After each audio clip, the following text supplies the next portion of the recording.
کتنے کنگز بادشاہ آئے گئے.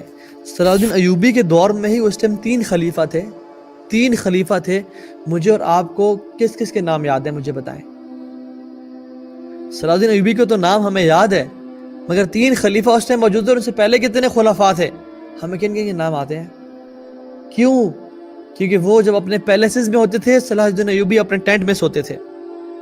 وہ جب اپنے کوزی اور کمفرٹیبل بیڈز پہ سوتے تھے صلاح الدین ایوبی میٹریسز پہ اور زمین پہ سویا کرتے تھے. وہ جب 5 سٹار میلز اور بوفیز انجوائے کر رہے تھے تو صلاح الدین ایوبی 3 دن تک بھوکے رہتے تھے اور مسلمانوں کے لیے لڑے ہوتے تھے. وہ جب اپنی بیویوں اور بچوں اور فیملیز کے ساتھ ہوتے تھے تو صلاح الدین ایوبی رحمہ اللہ اپنی بیوی اور بچوں کو دور چھوڑ کے اور مسلمانوں کے ساتھ ان کی پروٹیکشن کے لیے، ان کی بقا کے لیے، عورتوں کی عزت کے لیے کروسیڈرز سے لڑ رہے ہوتے تھے.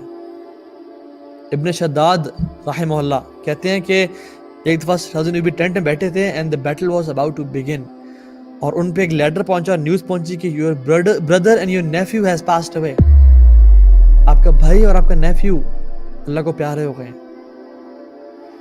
تو صلاح الدین ایوبی نے ہم سب کو کہا کہ آپ لوگ باہر چلے جائیں، اور جب ہم سب باہر چلے گئے تو he cried like a baby. لیکن کچھ دیر بعد جب بیٹل فیلڈ شروع ہونے لگی تو وہ تیار ہو کے باہر آئے and he fought in the battle as he used to fight in the battle.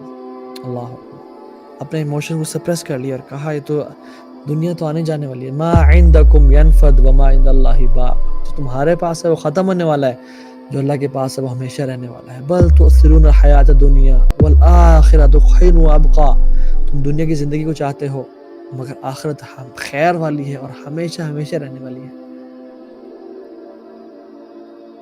He went and fought in the battle. Yes, he used to miss his wife. Yes, he used to miss his kids. Yes, he used to miss his brother.